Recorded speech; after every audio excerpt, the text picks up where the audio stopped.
अस्सलाम वालेकुम, welcome back to my YouTube channel. जैसा कि आप सबको पता है कि गर्मियों का मौसम है और गर्मियों के मौसम में करेले जो हैं वो सब बहुत शौक से खाते हैं।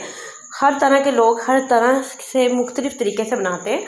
तो कुछ लोग इसे कीमे के साथ भर के बनाते हैं और कुछ लोग इसे कीमे में बनाते हैं, कुछ चिकन में बनाते हैं, मटन बीफ सब में बनता है।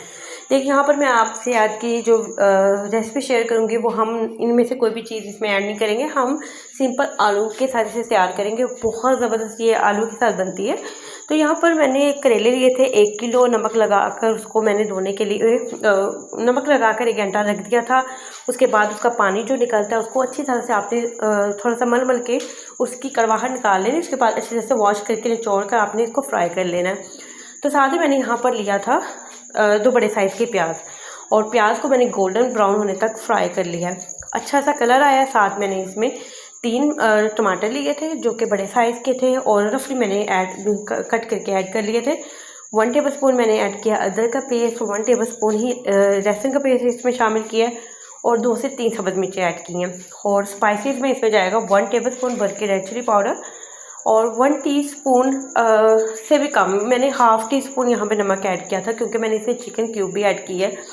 और हम जब करेले फ्राई करते हैं ना तो उसमें हम नमक लगा कर रखते हैं, निचोड़ने के बाद भी उसमें थोड़ा सा नमक रहता है। तो बहुत केयरफुली आपने नमक यहाँ पर ऐड करना है। और हल्दी जो है वो मैंने 1 टीस्पून इसमें ऐड कर दी थी।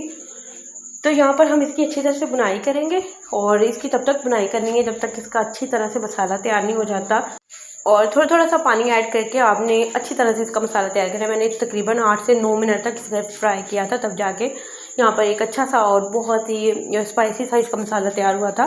तो आलू मैंने यहाँ पर लिए थे 3 बड़े साइज़ के, और मैंने बहुत ही मतलब जैसे आप कीमे में आलू ऐड करते हैं ना छोटे छोटे से कट करके, उससे भी थोड़ा सा मैंने इसको पतला रखा था ताकि जो हमने इसमें वो जो करेले हम इसमें ऐड करेंगे उसकी हल्की हल्की सी कड़वाहट ना आलू में चली जाती है, तो बहुत ही ज़बरदस्त लगते हैं।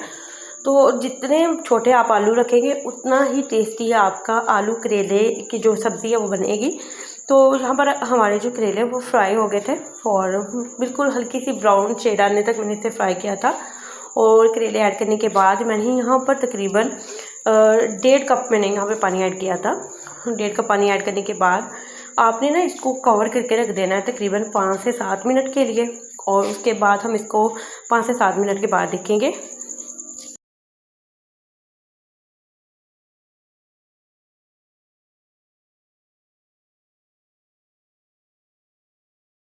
तो यहाँ पर 5 से 7 मिनट के बाद मैंने इसे देखा था, हमारा जो सालन है काफ़ी हद तक यहाँ पर ना पानी उसका ड्राई हो चुका था और आलू भी काफ़ी हद तक गल चुके थे। लेकिन मज़ीद अभी इसे मैं 5 मिनट दूँगी। 5 मिनट के बाद 5 मिनट मैंने इसको दोबारा कवर करके रखा था। तो यहाँ पर 5 मिनट के बाद हमारा सालन बहुत अच्छा तैयार हो गया है और इसका जो ऑयल है सेपरेट हो गया है। और हल्का हल्का सा मैंने ना इसके ग्रेवी टाइप इस पर थोड़ा सा सालन रखा है, इसमें ये बहुत अच्छा लगता है। बहुत ज़्यादा ड्राई करेंगे तो बहुत ज़्यादा ड्राई भी जो है वो सालन बिल्कुल भी ये अच्छा नहीं लगेगा। तो बस मैंने इसे डिश आउट कर लिया था। आप इसे चपाती के साथ खाएँ, बहुत ही ज़बरदस्त ये रेसिपी मैंने आपसे शेयर की है। तो अब जो आपको आज की वीडियो अच्छी लगी होगी, वीडियो अच्छी लगी तो वीडियो को लाइक कर देना, अपना फीडबैक साथ भी दें और दुआ में याद रखें। अल्लाह हाफिज़।